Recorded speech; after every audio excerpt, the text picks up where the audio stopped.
de medicina interna y de las especialidades que vamos a repasar y estudiar. Neuro es una especialidad complicada, pero al final también es importante tener claro cuáles son de los temas más comunes, más importantes son evento vascular cerebral, sí o sí. Entonces vamos a empezar con este primer caso clínico. Vean, es un hombre de 62 años, tiene diabetes de larga evolución, nefropatía diabética, ¿ok? Y acude por debilidad muscular y fatiga persistente en las últimas semanas. El paciente refiere que ha estado notando hinchazón en los pies y reducción en la cantidad de orina. No ha vomitado, no tiene diarrea o cambios en la dieta y el examen físico tiene una T de 135/85, está hipertenso. Vean, tiene edema a extremidades inferiores y llama la atención que ustedes ven los laboratorios y tiene hipercalemia, tiene 5,8 de potasio. El sodio y cloro están normales, pero tiene acidosis metabólica. Vean, 17 de bicarbonato, un Bunte 28, una creatinina en 2 y una glucosa en 180 con un pH en 7,32. En el examen de orina tiene un pH de 5,5, no hay glucosa ni hay proteinuria y en el ultrasonido tampoco demuestran la presencia de hidronefrosis, ¿ok? Entonces vean, si ustedes analizan este caso, es un paciente diabético con enfermedad renal crónica. ¿Por qué sé que tiene enfermedad renal crónica? Probablemente, aunque en realidad pudiera ser algo agudo también porque es un paciente con diabetes de larga evolución. Sin embargo, al menos el ultrasonido no demuestra datos francos de cronicidad. Recuerden que esto puede enfrentarse comúnmente el tamaño de los riñones en pacientes con diabetes pueden ser incluso más grande y entonces no necesariamente tienen disminución de tamaño.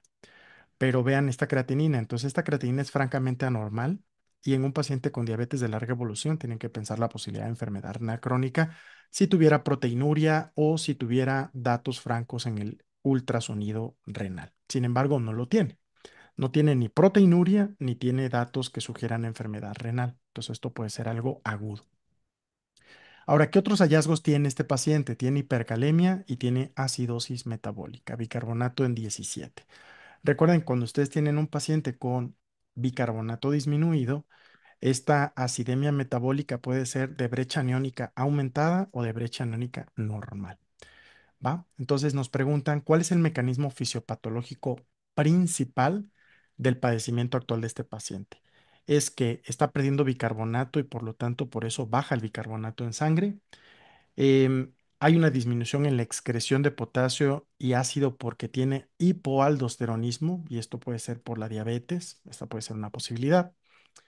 Tiene exceso de producción de ácido láctico, que es una de las causas de acidosis metabólica, ese es posible. O tiene un problema en la reabsorción de calcio en el túbulo distal. Entonces, ustedes aquí en el chat pueden ponerme nada más rápidamente qué opinan, cuál creen que sea la respuesta correcta en este escenario y ahorita a ir contestando, vamos a ir contestando y al final vamos a hacer la retroalimentación final de cada uno de estos elementos o de casos clínicos. ¿Ok? ¿Qué opinan? ¿Tiene una acidosis metabólica?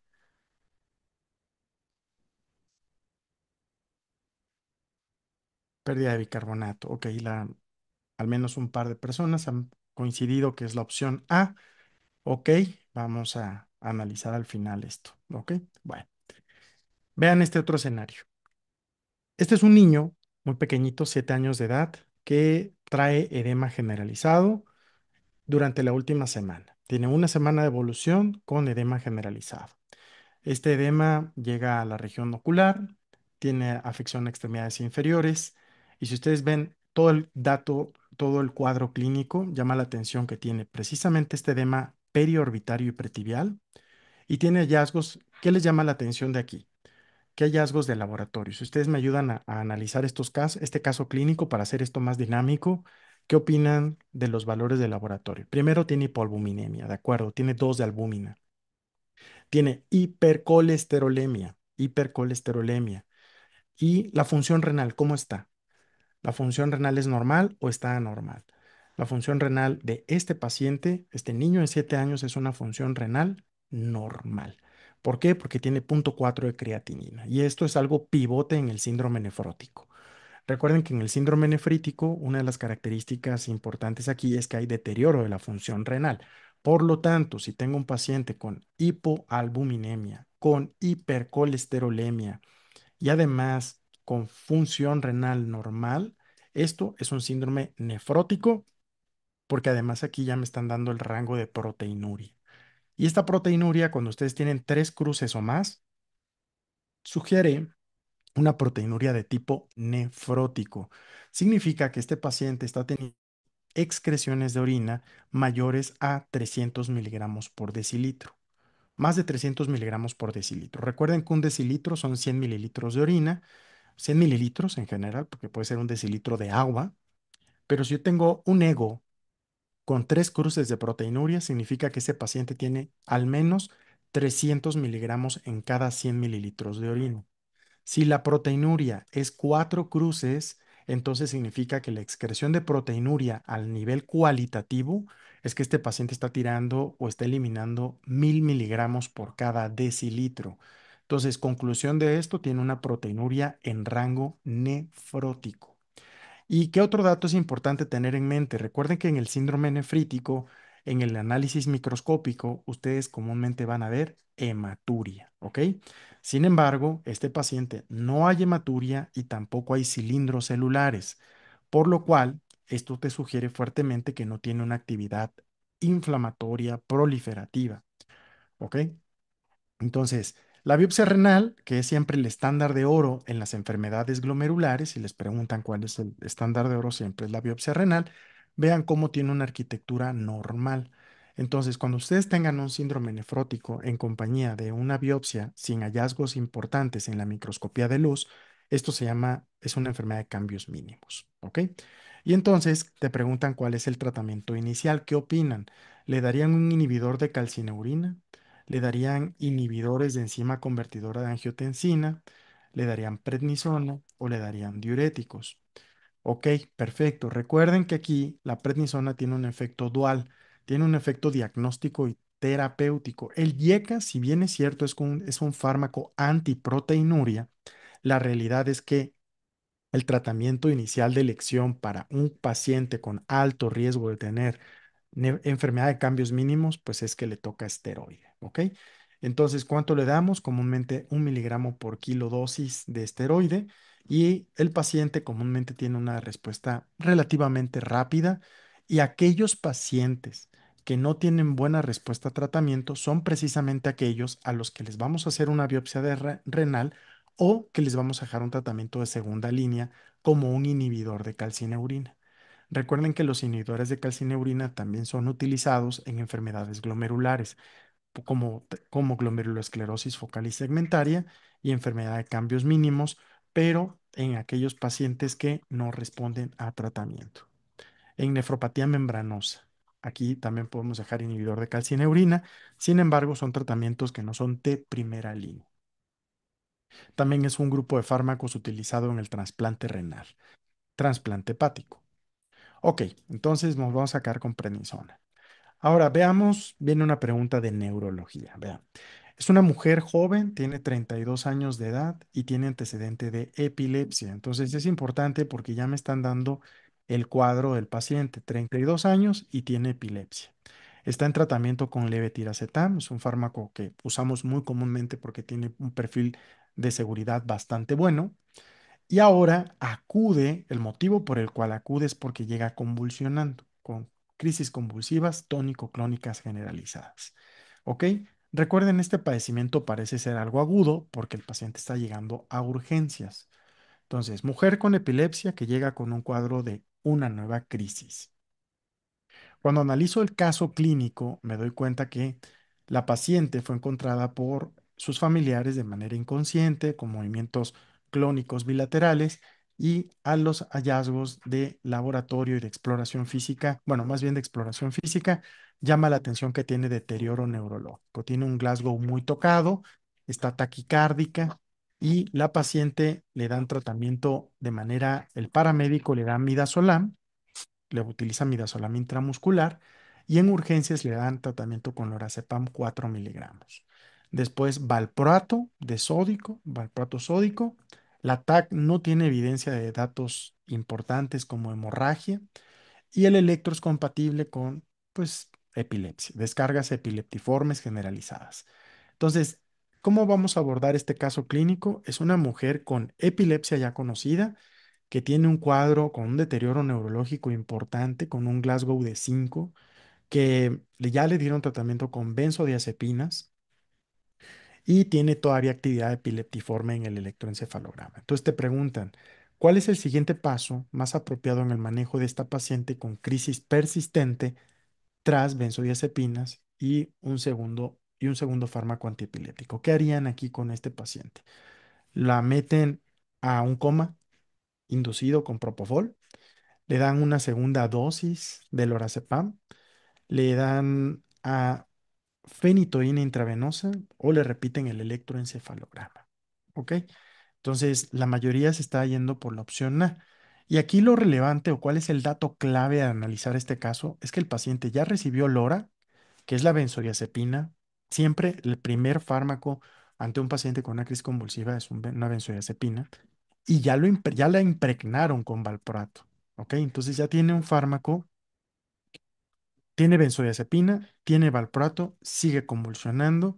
Entonces, este paciente con deterioro neurológico, sin recuperación del estado de alerta, pues hay que contemplarla como un estado epiléptico, ¿ok? ¿Cómo se define un estado epiléptico? Recuerden que es aquel paciente que tiene actividad epileptiforme de más de 5 minutos de duración o clínicamente en el examen pueden tener un paciente que no recuperó después de la primera crisis convulsiva, tiene otra segunda crisis, pero es un paciente que no tiene recuperación interictal. Entonces, en este escenario, pues lo que vamos a contestar de acuerdo a sus recomendaciones es, pues que hay que meterlo a coma inducido, puede ser con fenobarbital, puede ser con propofol, puede ser con una infusión de midazolam. Ok, muy bien. Siguiente caso clínico. Entonces, el caso que vimos previo era un caso probable de estado epiléptico. Ahora, vamos a ver este otro escenario. Es un paciente de 68 años, tiene hipertensión, gota y obesidad, y tiene una estenosis cervical posterior a una laminectomía cervical reciente. Entonces, aquí hay un dato muy importante. Primero, ¿quién es mi paciente? Y esto siempre lo tienen que acostumbrarse. Es un paciente de 68 años con síndrome metabólico, hipertensión, obesidad, gota, ¿ok? Y tiene el antecedente importante de un cuadro de una estenosis cervical que incluso fue manipulada quirúrgicamente con una laminectomía. Entonces, aquí hay datos importantes en quién es el paciente. Es un paciente con una estenosis cervical. Ahora, el motivo por el cual lo estás evaluando es por confusión de inicio reciente, ¿ok? Es un padecimiento agudo. Si ustedes analizan aquí, vean cómo el paciente tiene fiebre, 39,6. No me han dicho que tiene fiebre en la discusión del caso, pero yo ya lo estoy interpretando cuando analizo los signos vitales. Está taquicárdico, está taquipneico, está hipertenso y está letárgico, ¿ok? Se mantiene orientado, puede mantener una conversación, pero está letárgico. Vean cómo en realidad este paciente no está focalizado. Si estuviera focalizado, pues yo pensaría a lo mejor algo isquémico o algo hemorrágico. ¿Por qué? Porque al tener un evento reciente de manipulación neuroquirúrgica, pues puede ser que haya tenido un fenómeno o alguna una manifestación isquémica o hemorrágica que focalizara al paciente. Sin embargo, la realidad es que el paciente no tiene déficit focales.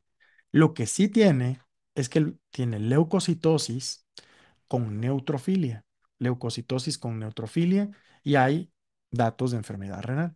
Tiene una creatinina en 1,9 con hipercalemia. Entonces la pregunta aquí es sencilla porque nos dicen cuál creen que sea el agente etiológico más probable, que sea streptococo, que sea listeria, que sea neisseria o que sea pseudomonas aeruginosa. ¿Por cuál? Ok, perfecto. Entonces aquí te dicen cuál es el más probable, no el único, ¿ok? No el único. Em, Cuando ustedes tengan un paciente con estas características, deterioro neurológico y una manipulación del sistema nervioso central reciente con leucocitosis, siempre piensen en la posibilidad de una neuroinfección. Neuroinfección, ¿ok? Ahora, recuerden, puede ser estreptococo, es de los más comunes.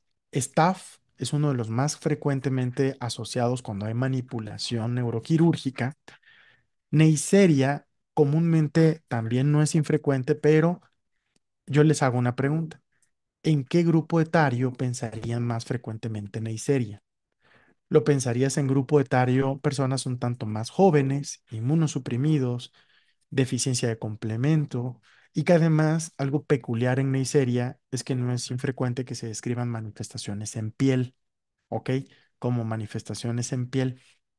Entonces, si la pregunta es agente etiológico más probable, independientemente que sea manipulado, la verdad es que suena bastante lógico contestar Streptococcus pneumoniae. Ahora, listeria pudiera ser, recuerden en qué población de edad tienen que pensar listeria. Precisamente en los extremos de la edad y en embarazo, niños y adultos mayores. Este paciente tiene 68 años de edad, sí, pero al final es una posibilidad, pero el agente etiológico más probable, en gran medida, o lo más probable es que se trate de Streptococcus pneumoniae. ¿Ok? Entonces, analicen siempre con detalle qué les preguntan, cuál es el agente etiológico más frecuente, y aquí probablemente la respuesta correcta sea Streptococcus pneumoniae. Va.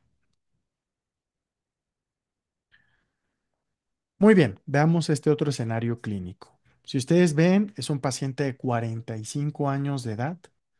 45 años de edad.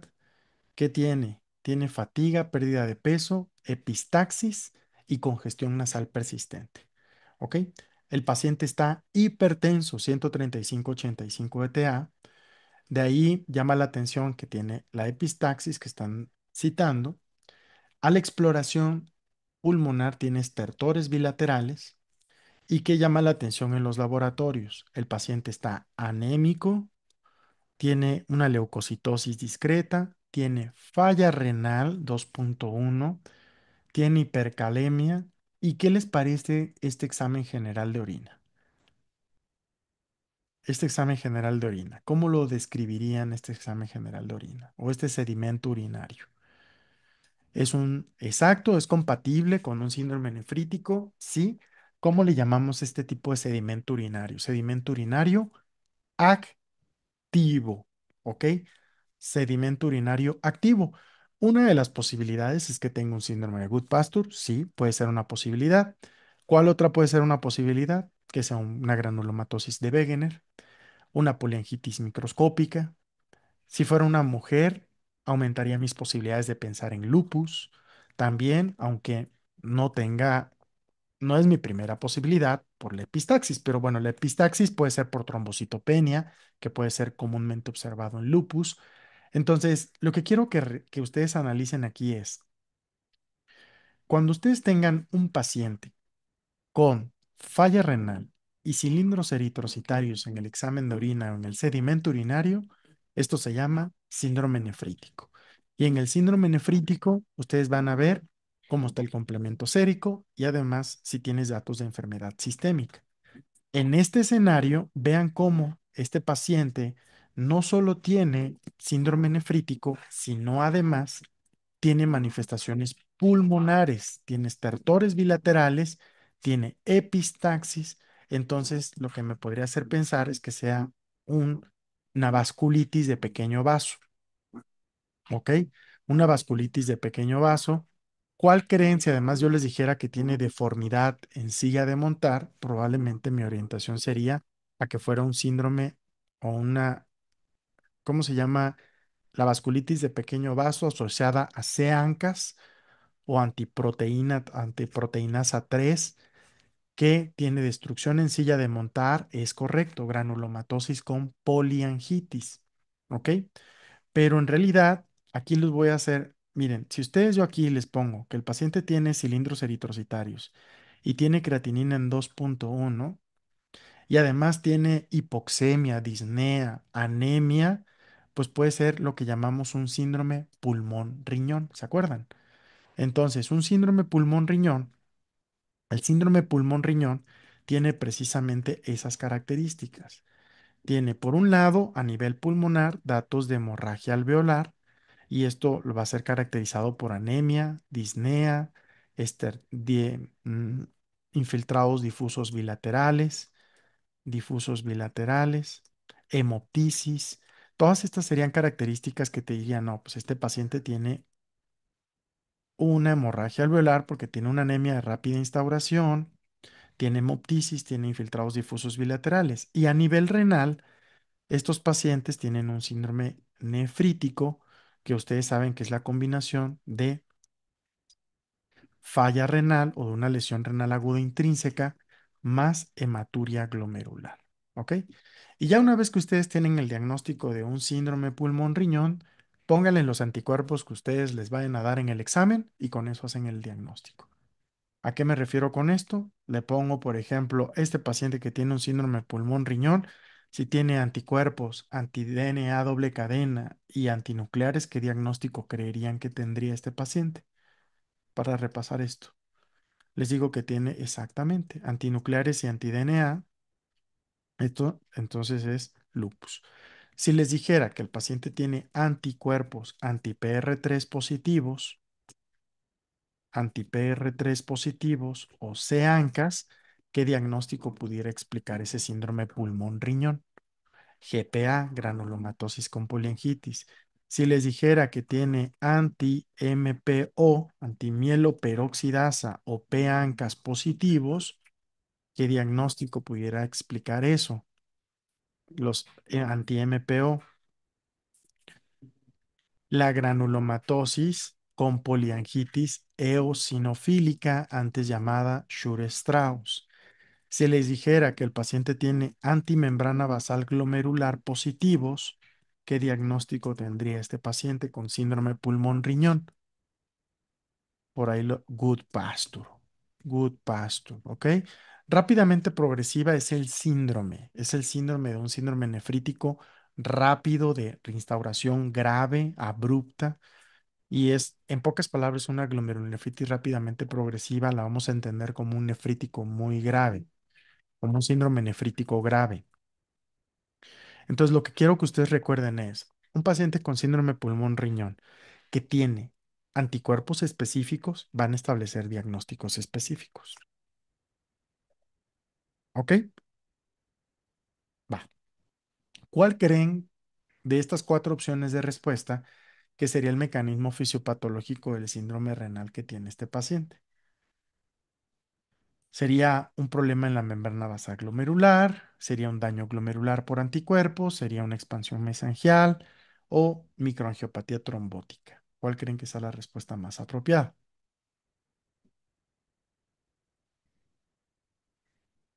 Ok, lesión membrana basal por inmunocomplejos. O la opción B. Ok, perfecto. Muy bien, entonces nos vamos por daño glomerular por anticuerpos. Ya vimos algunos ejercicios de qué anticuerpos podrían dar este síndrome pulmón-riñón. ¿Pa? A ver, antes de pasar a la siguiente pregunta, díganme si vamos bien. ¿Les parece que voy muy rápido? Recuerden que estamos repasando, tratando de identificar las perlas, que ustedes se vayan familiarizando con esto. Exacto, que ustedes recuerden que esto es un ejercicio para que ustedes estén practicando todo el tiempo. ¿Ok? El simulador y la retroalimentación está después. Yo ahorita lo que estoy haciendo es compartirles todo lo que voy analizando en el caso clínico y que ustedes despierten y sean conscientes de dónde están las potenciales pistas, ¿va? Ok. Bueno, vamos a ver este otro caso. Vean, este es un paciente de 45 años de edad, 45 años de edad, que lo traen a urgencias. Entonces, cuando me dicen urgencias, pienso que es algo agudo. Recuerden que siempre analizamos quién es el paciente, cuánto tiempo de evolución tiene y por qué lo estoy evaluando. Entonces, sé que tiene 45 años y me lo traen por deterioro neurológico, por deterioro del estado de alerta. Ahí está la clave. Paciente 45 años con deterioro del estado neurológico. Ahora te dicen que su pareja que estuvo bebiendo una bebida de olor peculiar, pero cuando analizas el contexto te das cuenta que está hiperventilando, que tiene un Glasgow de 8 y que además está hipotenso y taquicárdico. Y aquí nos dan varios elementos importantes para analizar en los laboratorios. Vean el pH, es un pH disminuido. Entonces tengo un pH disminuido. ¿Ok? Entonces cuando tengo un pH disminuido, eso se llama acidemia. Tengo un bicarbonato disminuido, esto se llama acidemia metabólica. ¿Ok? Y cuando ustedes tienen una acidemia metabólica, recuerden que tienen que saber si es de brecha aniónica normal o de brecha aniónica aumentada. ¿Cómo calculo? ¿Quién me dice cuál es la brecha aniónica de este paciente? Póngalo en el chat.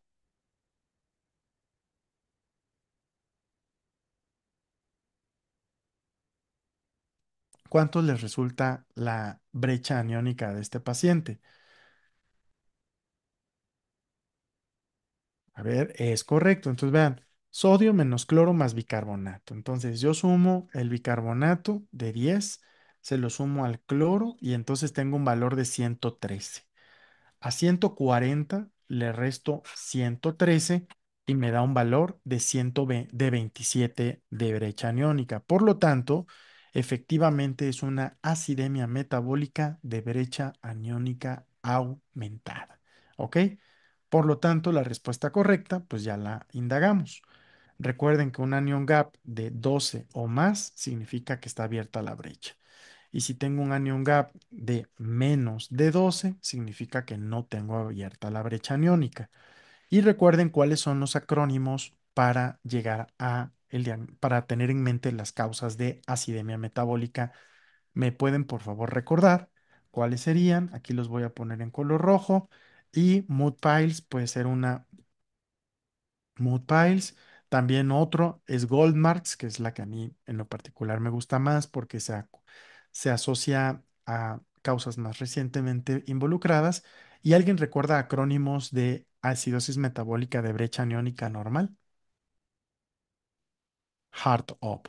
Entonces voy a hacer aquí el repaso rápido. Espero no tardarme demasiado aquí para que ustedes nada más digan, ok, cuando yo tengo un paciente con brecha aniónica aumentada, entonces yo voy a pensar en ciertos acrónimos. Voy a poner aquí. Goldmark son la G de glicoles, ¿ok? G de glicoles, glicoles. O de oxoprolina, que esto es un metabolito del paracetamol. L, lactato. D, lactato. M de metanol. A de aspirina. R de falla renal. Y K de cetoacidosis. Todas estas son causas de acidosis metabólica de anion gap aumentado. ¿Ok? Ahora, HART-OP para acidosis metabólica de brecha aniónica normal o de anion gap normal, ustedes tienen HART-OP. A ver, vayan ayudando para ver cuáles son los acrónimos. HART-OP. La H es de hiperalimentación.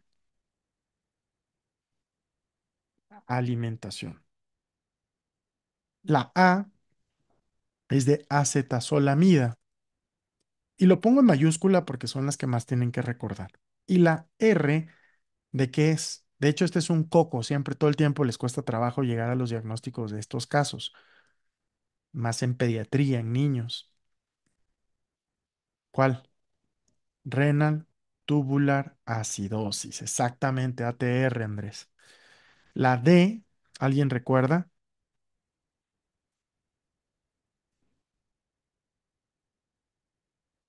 Diarrea, que es otra de las más importantes. Y las más raras son que tengas un uretero sigmoidostomía o que tengas una fístula pancreática. Esas ya las puse en minúscula.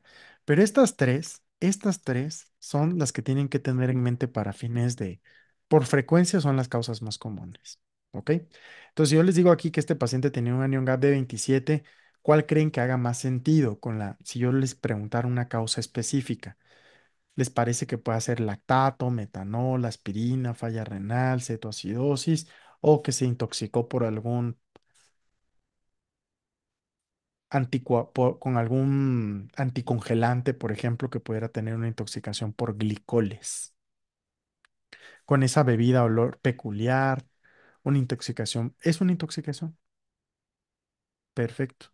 Entonces yo aquí no voy a pensar, si me pusieran algún caso donde viniera cetazolamida o viniera que tiene una acidosis tubular renal, primero ni siquiera la voy a contemplar. ¿Por qué? Porque desde el momento en el que ese paciente tiene 27 de anion gap, en ese momento yo estas causas ya las eliminé. Me quedé con estas potenciales causas, porque son las que tienen la brecha por arriba de 12 de anion gap. Todas estas causas, glicoles, oxoprolina, lactato, metanol, de lactato, aspirina, falla renal y cetoacidosis, son causas que aumentan la brecha aniónica. Ok, va. ¿Quedó claro? Bueno, perfecto. Súper, perfecto. Muy bien. Siguiente caso. A ver, este es un paciente de 58 años de edad que tiene diabetes desde hace 12 años. Tiene hormigueo y ardor progresivo en ambos pies, con 8 meses de evolución. Entonces, vean cómo el llevar el orden al contestar es 58 años de edad, tiene diabetes desde hace 12 años y el motivo por el cual lo estás evaluando es porque tiene hormigueo y ardor en ambos pies. ¿Cuánto tiempo de evolución tiene esa manifestación clínica?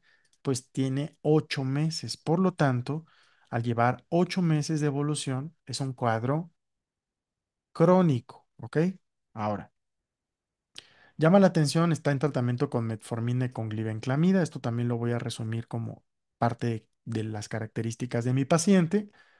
Y después me doy cuenta que a la exploración física, pues signos vitales, solo está discretamente hipertenso, pero llama la atención que tiene disminución en la percepción vibratoria de ambos pies, con disminución del reflejo aquilio, ¿ok? Y además llama la atención que tiene un descontrol glucémico importante, 220 de glucosa. Entonces te preguntarían, ¿cuál sería el tratamiento inicial más apropiado para el dolor neuropático de este paciente? ¿Por cuál se van? Hay dos que tienen mucho sentido, otras dos que no tienen tanto sentido. Pregabalina suena muy bien en el sentido que es un tratamiento que es muy útil para el manejo de la neuropatía diabética. ¿Qué otra posibilidad pudo haber venido? Duloxetina también es un fármaco que se utiliza para gabapentina, también es un medicamento bastante útil en estos pacientes, menos frecuentemente los tricíclicos, ¿ok? Ahora, la carbamazepina, aquí vamos a aprovechar. Recuerden que los platinos dan neuropatía. Esto más que ser el tratamiento, sería una causa. La neuropatía puede ser por agentes como platinos o incluso vincristina, es un agente oncoterapéutico que da mucha neuropatía. La carbamazepina, aunque es útil, no es de primera línea hoy por hoy. Y la carbamazepina, recuerden que da un efecto adverso llamado síndrome de secreción inapropiada de hormona antidiurética, es decir, dan hiponatremia y también dan síndrome de Steven Johnson. ¿Ok? Síndrome de Steven Johnson. También recuerden la carbamazepina con esto. Y los corticosteroides sistémicos, pues la realidad es que tampoco son parte del manejo para una neuropatía, en este caso, para una neuropatía diabética de larga evolución. ¿Ok? Entonces, pues la respuesta más apropiada era la opción de pregabalina. Ok, siguiente caso clínico. Vean, paciente de 45 años, tiene diagnóstico de infección por VIH reciente y tiene edema progresivo de extremidades inferiores de 1 mes de evolución. Entonces tiene un cuadro ahí subagudo de 1 mes de evolución caracterizado por edema progresivo en el contexto de un paciente con diagnóstico reciente de VIH y 45 años de edad. Ahora, noten que como datos clave, el paciente ha consumido heroína, lo cual sugiere que puede ser un uso intravenoso. ¿Y qué les llama la atención? Díganme qué les llama la atención de los laboratorios. Este paciente, nuevamente, como analizamos hace un tiempo, tiene un manejo con, ¿qué tiene? ¿Qué tiene de laboratorios? ¿Qué llama la atención? La albúmina está francamente disminuida, el colesterol está francamente aumentado, la creatinina está border, o sea, una creatinina de 1,2 está border y tiene una proteinuria de 5 gramos, ¿ok? Entonces, la combinación de edema con hipoalbuminemia, con proteinuria de 5 gramos, es un síndrome nefrótico, ¿de acuerdo? Y de las causas específicas que dan síndrome nefrótico, probablemente sería una nefropatía asociada a VIH, ¿ok? No tanto secundario a los antirretrovirales, porque en el caso de los antirretrovirales, lo que condicionaría aquí sería probablemente más daño tubular o túbulo intersticial. Los antirretrovirales se asocian con problemas de nefrotoxicidad y ahí lo que predominaría sería NTI o deterioro de la función renal. Aquí lo más probable es que sea un GIVAN, que sea una nefropatía colapsante, una glomerulosclerosis focal y segmentaria variedad colapsante que está iniciando con un síndrome nefrótico, pero de dejarlo así va a evolucionar al deterioro de la función renal. Y aquí la pregunta es, ¿cuál no forma parte del manejo de este paciente? Entonces, la verdad es que los bifosfonatos pues tienen poco sentido. Las estatinas pues son para el manejo de la hipercolesterolemia, los YECAS para el manejo de la proteinuria y la hipertensión, y el tratamiento antirretroviral pues es el tratamiento definitivo que nos va a ayudar a controlar la carga viral, la replicación viral y por lo tanto el daño que estamos teniendo a nivel renal. ¿Ok? Va. Recuerden que lo valioso de la discusión de este simulador o de estos casos clínicos que estamos hoy sentándonos a valorar es no se angustien, dicen, me salió mal, no importa. Para eso es. Ustedes están practicando, están simulando, están contestando aquí. Es mejor equivocarse en un ambiente controlado de estamos aprendiendo juntos a que se equivoquen en un momento en el que ya se están evaluando o que están haciendo el examen. Y entre más se equivoquen, mejor, porque aprenden antes, ¿va? Entonces no vean el equivocarse como algo malo. Al contrario, vean el mantenerse en el error como un problema. ¿Va? Y esto se los digo ¿por qué? Porque comúnmente no quieren, no hacen, les invito a que siempre estén haciendo sus exámenes diagnósticos, sus exámenes finales y los simulacros. Porque al final dices, no, es que no quiero, no he estudiado lo que debería. Bueno, pues sí, pero es mejor evaluarte y darte cuenta de la realidad a que siga pasando el tiempo y sigas con una venda en los ojos creyendo que las cosas no están tan mal. ¿Están de acuerdo con eso? Sé que es difícil, pero es lo que es. Entonces, ahorita no pasa nada si nos equivocamos. Para eso es, para que ustedes identifiquen y decir, no vi la creatinina, estaba alta, tiene falla renal. No integré que tenía nefrótico, no integré que tenía nefrítico, no vi que llevaba 12 años con diabetes. Y entonces, ahí están, realmente el examen nacional es un examen de análisis y de que ustedes se acostumbren a contestar preguntas. ¿Va? Bueno, vamos a ver qué nos toca en la siguiente pregunta. Ok, esto parece algo de neuro. Masculino de 25 años acude a urgencias por alteración de la conciencia con movimientos repetitivos en las manos. ¿Ok? El paciente no respondió a estímulos externos, posteriormente presentó un periodo de confusión y cefalea posictal, ya te están dando ahí otro dato. El paciente niega crisis o epilepsia diagnosticada y llama la atención que a la exploración neurológica no hay nada relevante. No está hipertenso, no está bradicárdico, saturación bien, pero lo que llama la atención es que este paciente tiene un electroencefalograma con un trazo a nivel del hemisferio cerebral izquierdo que muestra espigas y ondas en la región temporal anterior. ¿Ok?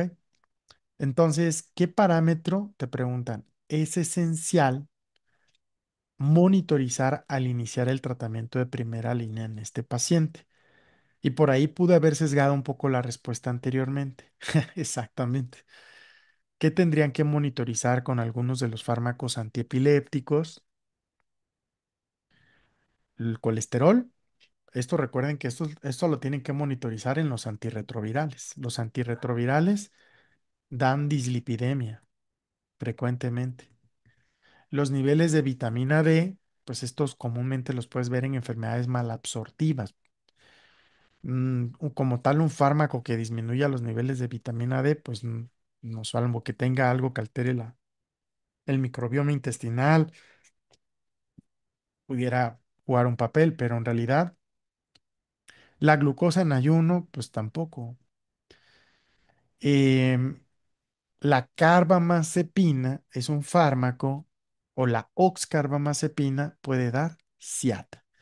Y el SIAT puede verse por múltiples fármacos, por el valproato, por el levetiracetam, por la oxcarbamazepina, o sea, es decir, antiepilépticos.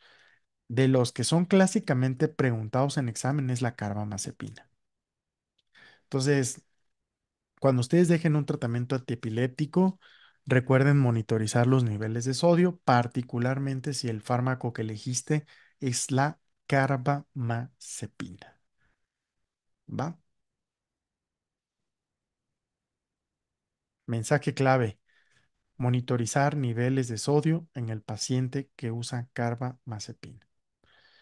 Siguiente pregunta. Vean, este es un paciente de 54 años de edad que tiene diabetes de 8 años de evolución. Toma de manera irregular la metformina, la última revisión médica fue hace 2 años, y tiene un dolor agudo en la rodilla derecha. Este dolor ocurrió 12 horas después de que comió mariscos o cenó mariscos. A la exploración física tiene hipertensión 130/85, tiene obesidad, pónganle nombre conforme van analizando el caso: hipertensión, obesidad, tiene eritema y edema en la rodilla, y además tiene hiperuricemia, tiene deterioro de la tasa de filtrado glomerular, 65 de tasa, y tiene inflamación, PCR aumentada con 15 miligramos por decilitro.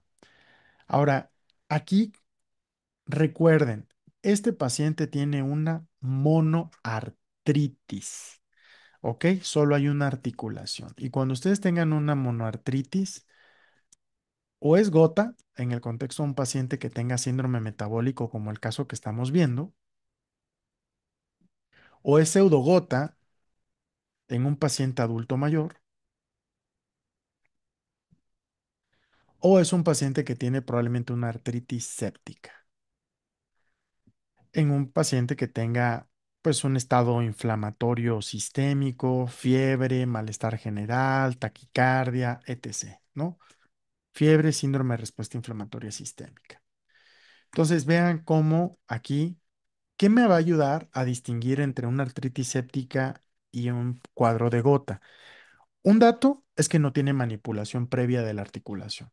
Si te hubiesen descrito que el paciente le infiltraron la rodilla porque tenía mucho dolor unas semanas antes, o que recientemente estuvo ante una extracción dental, o que es portador de un catéter puerto, un catéter venoso central, un catéter Majurcar, un catéter de hemodiálisis, pues todo esto sugeriría que probablemente tuve un mecanismo de diseminación hematógena de un microorganismo, pero no es así. No te dicen que tenga ni uso de heroína, ni extracciones dentales, ni eh, algo que me haga pensar que sea una bacteremia la causa de la monoartritis.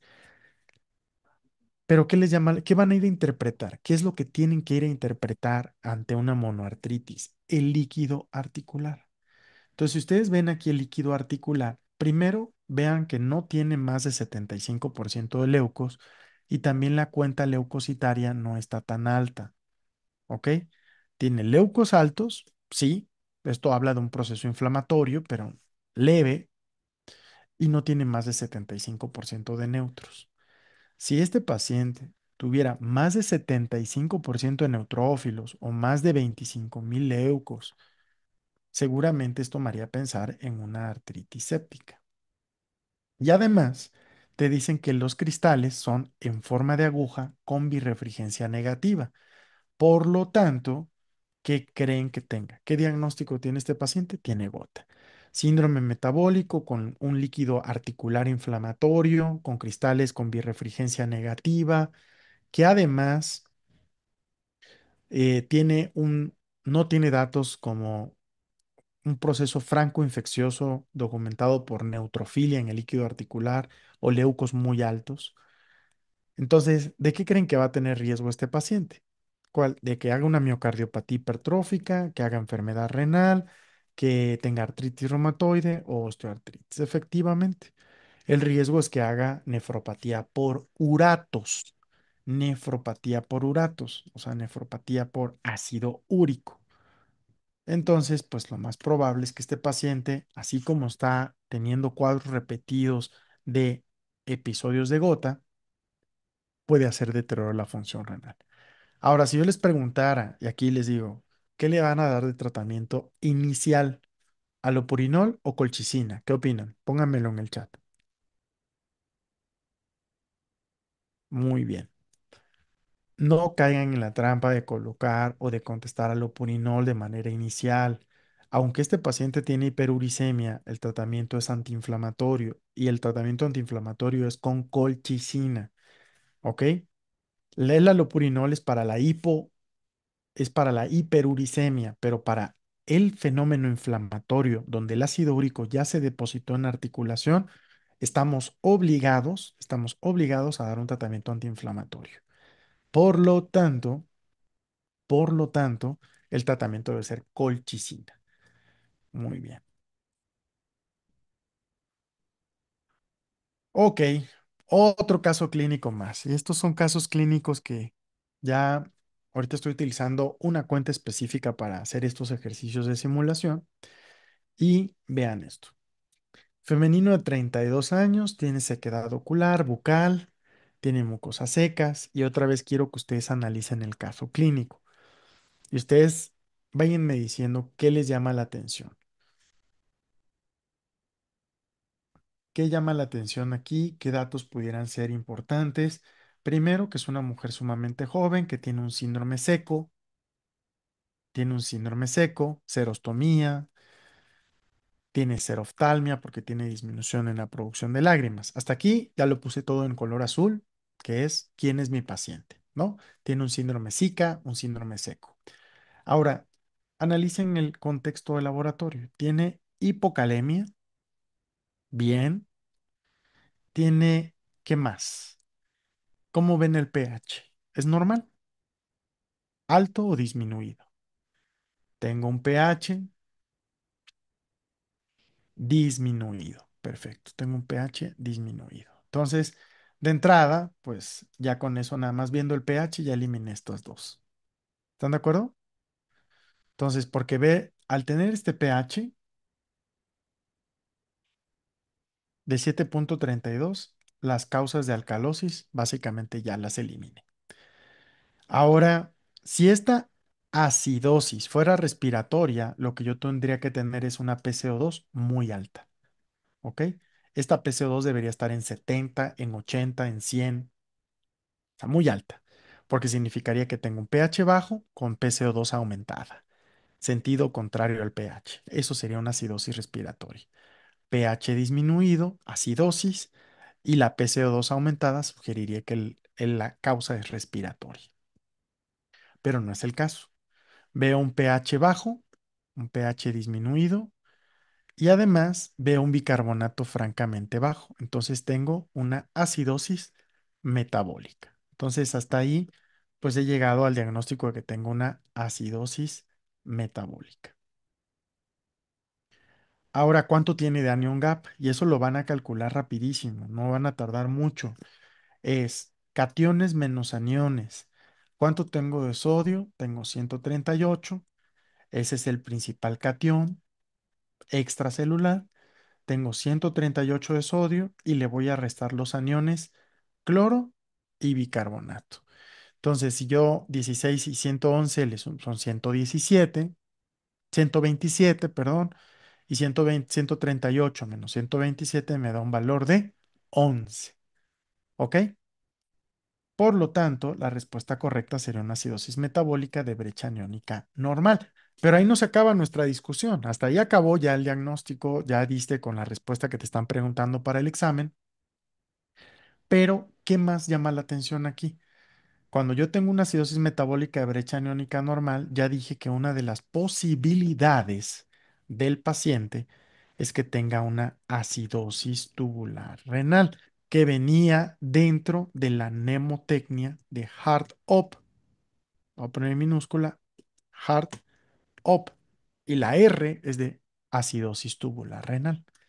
Ahora, ¿cómo hacen los diagnósticos? Cuando tengan una acidosis metabólica de brecha aniónica normal, recuerden aquí dos grandes cosas. Uno, cómo está el anion gap urinario, ¿ok? Y después de que tengan el anion gap urinario, pueden hacer la subdivisión de diagnósticos. Pero la otra también, si lo quieren hacer aún más fácil, es cómo está el potasio. Cuando ustedes tengan una acidosis metabólica de brecha aniónica normal y el potasio esté disminuido, o cuando tengan una acidosis tubular, una acidosis metabólica de brecha aniónica aumentada, normal, perdón, con potasio aumentado, ahí van a tener los diagnósticos. Aquí, ¿cuál sería? Si les digo que tiene hipercalemia el paciente, acidosis metabólica de brecha aniónica normal con potasio más de 5, sería una ATR tipo 4, ¿ok? Esa sería una ATR tipo 4. Y si tengo hipocalemia, puede ser que sea una ATR tipo 2 o que sea una ATR tipo 1. ¿Cómo hago el diagnóstico diferencial? Esta tendría un anion gap urinario negativo y la acidosis, la ATR tipo 1 tendría un anion gap urinario positivo. Entonces, si yo aquí les dijera, ¿qué tipo de ATR tiene este paciente? ¿Cuál me dirían? ¿Cómo calculo el anion gap urinario? Pues igual como quito cationes a los cationes les resto los aniones. Tengo sodio de 25, ¿ok? Al sumo cation sodio, sumo cation potasio y le resto el anión cloro. ¿Cuánto me daría de anión GABA ahí? Está para calcularse fácil. 25 más 15, 40. 40 menos 10 tendría un anión GAP urinario positivo. Por lo tanto, este paciente, que además tiene un síndrome seco, un probable síndrome de Sjögren porque tiene anticuerpos anti-Ro y anti-La, pues tendría una ATR tipo 1. ¿Va?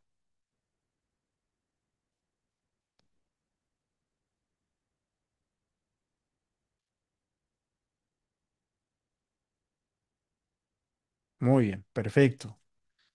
Entonces, una ATR tipo 1, recuerden la asociada a Sjögren, y todos estos son casos que ustedes tienen que tener muy en mente. Ok, a ver, masculino de 45 años en tratamiento con litio por un trastorno bipolar. Ha tenido episodios previos de descontrol psiquiátrico grave, acude por polidipsia, poliuria de en los últimos 6 meses. Refiere fatiga y pérdida de peso de 3 kilos en el último mes. Es un paciente diabético tipo 2 que está en tratamiento con metformina y tiene un sodio en 148, potasio en 3,2, cloro en 108, calcio en 9,1, glucosa en 120, BUN en 28 y creatinina de 1,5. Osmolaridad urinaria en 250 miliosmoles por kilo. ¿Cuál es el paso inicial en el manejo de este paciente? Aquí les voy a dejar que lo analicen ustedes. Díganme qué respuesta o qué manejo inicial le darían a este paciente, A, B, C, D, y ahorita analizamos el contexto. Doy unos segunditos.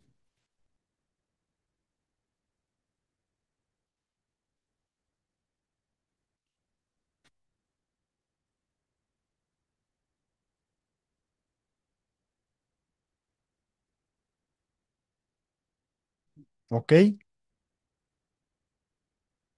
muy bien. Bueno. Vamos a analizar el caso, solamente una persona me ayudó a contestar, pero vean, es cierto qué trastorno o cuando vemos en el abordaje de las 3P, quién es mi paciente, por qué viene y cuánto tiempo de evolución tiene, fíjense ahí, quiero que analicen porque están entrando allí en controversias. Fíjense, tiene un trastorno bipolar, ¿ok? Está en tratamiento con litio. Hasta ahí sé quién es mi paciente. Paciente de 45 años, tratamiento con litio. Ok. Sin embargo, tiene un dato clave, porque por ahí alguien mencionaba, no, pues vamos a quitarle el litio. Descontrol psiquiátrico grave con episodios previos. Entonces, quitar el tratamiento, pues no puede ser la mejor opción, sobre todo si ha tenido episodios graves de descontrol psiquiátrico. ¿Y cuáles son los datos claves a analizar? Bueno, pues los datos claves en este escenario los voy a poner en otro color, los voy a poner en en rojo igual. Y vean, uno tiene hipernatremia, 148 de sodio, ¿ok? Y tiene una osmolaridad urinaria de 250 miliosmoles. ¿Cómo van a interpretar la osmolaridad urinaria? Recuerden que la osmolaridad urinaria significa que tanta agua hay en la orina. Cuando tú tienes una osmolaridad urinaria muy baja en la orina, significa que hay mucha agua en la orina. Cuando tienes una osmolaridad urinaria muy alta, significa que hay poca agua porque está muy concentrada la orina. Entonces, si mi paciente tiene osmolaridad urinaria baja, tiene poliuria y tiene polidipsia, ¿les parece que esto puede ser con un SIAD o con una diabetes insípida? Es correcto, una diabetes insípida. Y recuerden que aquí puede ser central o nefrogénico. Central va a jalar con desmo. Nefrogénico no jala con desmo. O jala, pero muy poco. O sea, tiene una respuesta parcial. La respuesta total, completa, se da en la diabetes insípida nefrogénica porque el problema es déficit de vasopresina. Mientras que cuando el problema es nefrogénico, lo que ocurre aquí es que el paciente tiene una respuesta mínima a la desmopresina. Entonces, ¿qué harían en este caso? ¿Les parece buena idea suspenderle litio? Pues no parece tan buena idea porque ha tenido descontrol psiquiátrico grave en episodios previos. Y la desmopresina sería muy útil si fuera una diabetes insípida central. Pero aquí es una nefrogénica. Y aquí lo que ustedes van a utilizar es las tiacidas. Las tiacidas se utilizan y alguien va a decir, Doc, pero tiene poliuria. Miren, es el tratamiento porque al utilizar un diurético tiacídico, lo que vas a hacer es que vas a incrementar aún más los niveles de vasopresina y va a haber mayor reabsorción en segmentos más proximales y el paciente va a disminuir la diuresis o la poliuria porque vas a empezar a reabsorber en etapas o en estados más proximales de la nefrona. En pocas palabras, es como inducirle una hipovolemia. Entonces, le induces una hipovolemia y entonces vas a retener más sodio, más agua en segmentos proximales de la nefrona. Y el problema está en el colector, porque es donde tiene acción la vasopresina. ¿Ok? Entonces, diabetes insípida nefrogénica, recuerden que una de las causas va a ser el litio. El litio es una causa de diabetes insípida nefrogénica y las nefrogénicas se tratan con tiacidas. También con algunas sulfonilureas como clorpropamida se ha descrito, pero clásicamente o incluso antiinflamatorios no esteroideos también se pueden llegar a utilizar. Ok, vean este otro caso. Es una niña de 6 años de edad. ¿Cómo llegamos al diagnóstico? Me repito rápidamente. Llegamos al diagnóstico porque el paciente tiene hipernatremia, porque tiene poliuria y porque tengo una osmolaridad urinaria por debajo que la osmolaridad sérica. No, no pasa nada. Qué bueno que me preguntan para que de esta manera no la falle en la siguiente. Vean, una forma de saber si hay actividad de vasopresina o de ADH es comparar la osmolaridad en suero y la osmolaridad en orina. Si la osmolaridad en suero, si la osmolaridad urinaria es mayor que la osmolaridad en suero, significa que sí hay actividad de ADH. Si no hay actividad de ADH, es porque la osmolaridad en orina es más baja que la osmolaridad en suero. Vamos a hacer el ejercicio. Aquí rapidísimo. ¿Cuánto tendría de osmolaridad en suero este paciente? Así rapidísimo, calcúlenlo. Tiene 148 por 2. La osmolaridad en suero. Vamos a cerrarlo en 150. Tendría 300. 190, 148 por 2 son básicamente 294. Y eso que no estoy contemplando el BUN ni la glucosa, pero tengo una osmolaridad en 294. ¿Ok? Entonces, aquí, ¿cuánto tengo de osmolaridad en orina? En osmolaridad en orina tengo 250. Y en la osmolaridad en suero tengo 294. ¿Qué significa esto? Que no hay actividad de hormona antidiurética. En el SIAD, lo que comúnmente vemos es que tienes una osmolaridad más alta en orina y en suero tienes 250. Tienes hipotonicidad.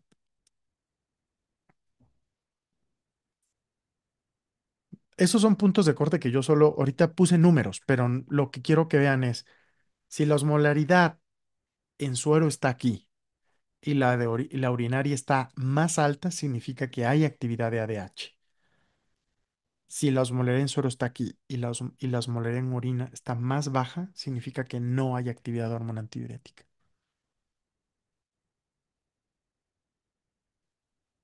¿Va? Vale, ¿ya quedó? Súper. Vale. Muy bien. Entonces aquí la osmolaridad en orina está bajita. Clásicamente en una diabetes insípida bien puesta la central va a tener incluso por osmolaridades urinarias de 100, de 80, porque el paciente tiene mucha agua en la orina porque no hay actividad de vasopresina, no hay antidiurética, por eso se le está escapando cantidades industriales de agua. Ok, niña de 6 años, acude a urgencias por presentar dolor abdominal, diarrea sanguinolenta de 4 días de evolución y una diuresis disminuida y palidez. Vean, tiene cardíaca en 120, TA de 140 95, tiene hemoglobina en 7,8, está anémica, tiene leucocitosis, trombocitopenia, tiene creatinina en 3,5, tiene falla renal, tiene hipoalbuminemia, hipercolesterolemia, tiene una DHL altísima en 1200, tiene incremento de bilirrubinas, vean, tiene indirecta, no es la total, es la indirecta en 2,1 y tiene aptoglobinas indetectables. Es un caso muy lindo, lindo para académicamente hablando, muy grave para la niña de 6 años. Tiene proteinuria hematuria y cilindros hemáticos y tiene esquistocitos en sangre periférica. ¿Ya? ¿Qué les llama la atención aquí? ¿Tiene un síndrome nefrítico? Sí. A nivel renal lo tiene, pero ¿qué más tiene? Porque no solo tiene problema renal, tiene, ¿qué les haría pensar aquí? ¿Qué síndrome tendría esta chavita? ¿Cómo se llama ese síndrome donde hay falla renal o un síndrome nefrítico? Así como hace rato veíamos el síndrome pulmón-riñón, de había hemorragia alveolar y síndrome nefrítico, aquí habría un síndrome nefrítico y manifestaciones hematológicas. ¿Qué les llama la atención aquí?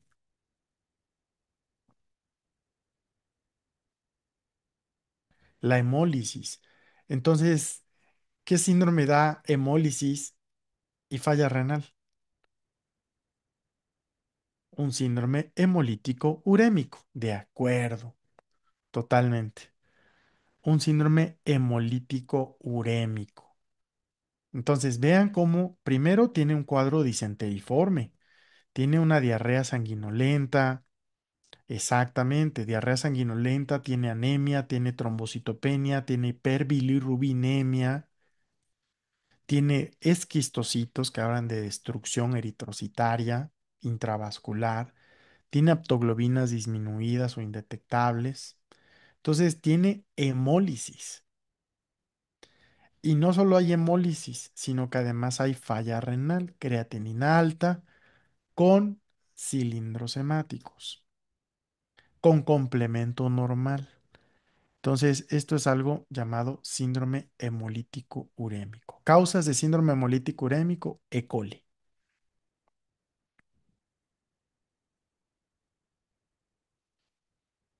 ¿Listo? ¿Ya vieron esto? ¿Ya vieron el contexto completo? Vamos a analizar dos casos más hasta la 15 para que no me quede sin personas. Pero ¿vieron el contexto? Vean cómo en rojo les pongo la hemólisis. Siguen procesando, va. Y la falla renal manifestada por nefrítico,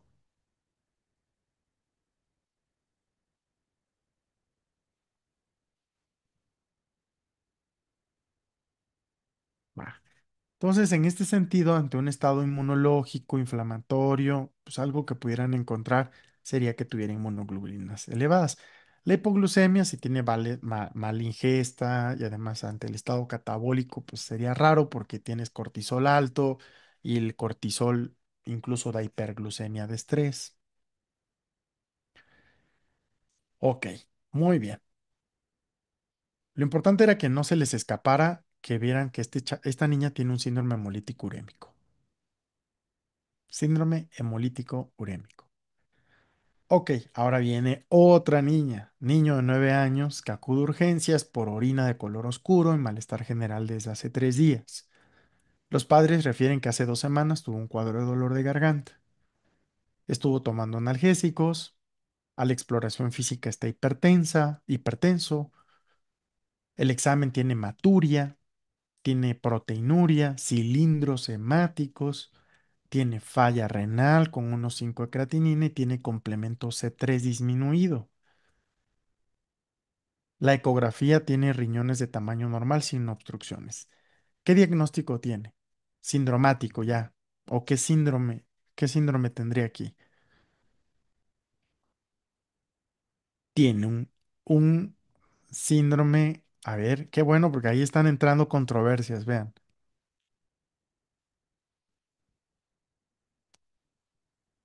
Mm, aquellos que digan, a ver, un nefrítico pues, se las compraría queriéndoles ayudar diciendo que es un nefrítico leve, que también se conoce como un síndrome hematuria proteinuria. ¿Ok? Pero ¿qué es lo que no? Bueno, a ver, no, perdón, síndrome nefrítico. Síndrome nefrítico, sí lo tiene. Me estaba aquí equivocando, ¿por qué? Porque estaba viendo la creatinina en uno, pero esta creatinina la que te están dando es urinaria, es un distractor. ¿Ok? Entonces, efectivamente, este paciente tiene un síndrome nefrítico. ¿Por qué? Porque, y es un síndrome nefrítico porque tiene creatinina en 1,5 con cilindros hemáticos y además ocurrió 2 semanas después de un cuadro de fiebre, dolor de garganta. ¿Cuál sería la causa específica si además tiene C3 disminuido? ¿Sería una IgA? No, porque la IgA no disminuye complemento. Entonces, lo más probable es que este paciente tenga una infección o tuvo una infección por estreptococo beta hemolítico y por lo tanto lo que tiene aquí es una glomerulonefritis infecciosa, posinfecciosa, postestreptocócica, como se las describan en el examen.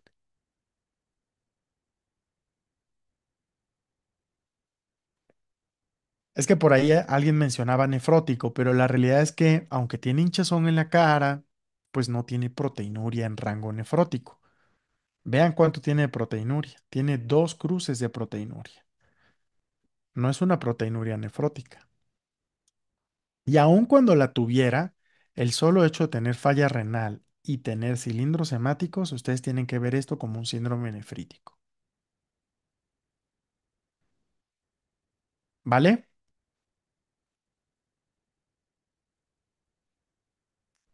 Ok. Muy bien. Entonces, recuerden que lo más común les van a querer confundir una nefropatía por IgA versus una glomerulonefritis infecciosa.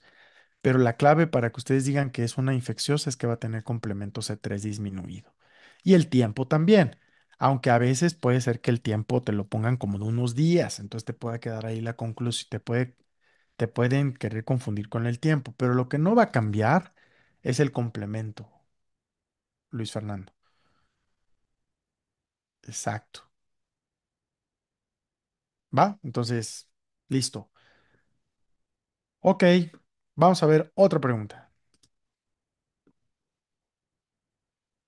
A ver, hombre de 62 años de edad, antecedente de diabetes tipo 2, nefropatía diabética, acude por debilidad y es el caso, uno de los casos que vimos al inicio, donde el paciente tenía creatinina en 2, tenía hipercalemia y además una acidosis metabólica con bicarbonato en 16, con pH en 5.8 y te preguntan cuál sería el tratamiento inicial más adecuado para corregir la hiperpotasemia en este paciente. ¿Cuál creen que sea el tratamiento?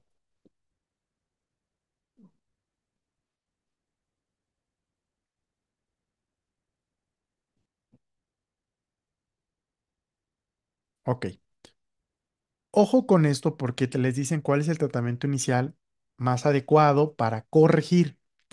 Recuerden que el gluconato de calcio es muy útil para estabilizar la membrana, para evitar arritmogénesis, pero no necesariamente tiene un impacto en la reducción de potasio. De igual manera, la espiro, que es la opción D, sería justo incorrecta porque el espiro sube el potasio. El bicarbonato intravenoso, pues podría ser una posibilidad de tratamiento porque el paciente tiene acidosis metabólica y porque tiene hipercalemia, ¿ok? Sin embargo, igual es una posibilidad. Y la clortalidona, pues es un diurético que incluso va a eliminar potasio en la orina y vamos a quitar la dieta con potasio para que también disminuya y corrijamos. Entonces, ¿por cuál se irían? Lo meten a la terapia, choque, le ponen bicarbonato intravenoso, gluconato, o dice, ¿sabes qué? Pues tiene enfermedad renal, dale un diurético, quítale el potasio dale dieta baja en potasio y probablemente con eso va a mejorar. Va. Ojo con esto porque aquí hay preguntas que a mí no me terminan de gustar, pero pues las hacemos así precisamente porque son parecidas al ENARM, porque el ENARM no crean que van a ser preguntas tan perfectas, ¿eh? O sea, si por mí fuera, yo quitaría un par de cosas y lo haría más puntual y más académico, pero mucho de esto tiene que ver con hacerles dudar y pensar y llegar a la respuesta más apropiada. El gluconato efectivamente se lo darían si te estuvieran diciendo que tiene cambios electrocardiográficos. Si aquí en el electro te dijeran tiene ondas T picudas, disminución de la onda R, ensanchamiento del QRS, un patrón sinusoidal, pues definitivamente el inicial sería gluconato de calcio. ¿Va? Muy bien. ¿Cómo ven? ¿Qué les pareció la sesión del día de hoy? Potente. Les digo esto para que vayamos agarrando ritmo. Mañana vamos a tener sesión de neurología mañana martes y jueves. Y es lo que tenemos que hacer. Es que ustedes vayan cada vez practicando más. Estas sesiones de lunes, como les dije, son sesiones que nosotros vamos a invitar a todos, o sea, con la finalidad de que también vayan pues todo el que quiera entrar pueda entrar, dialoguemos, repasemos. em, pero en realidad las sesiones propias del curso son martes y jueves, que estas las vamos a hacer siempre en el mismo horario.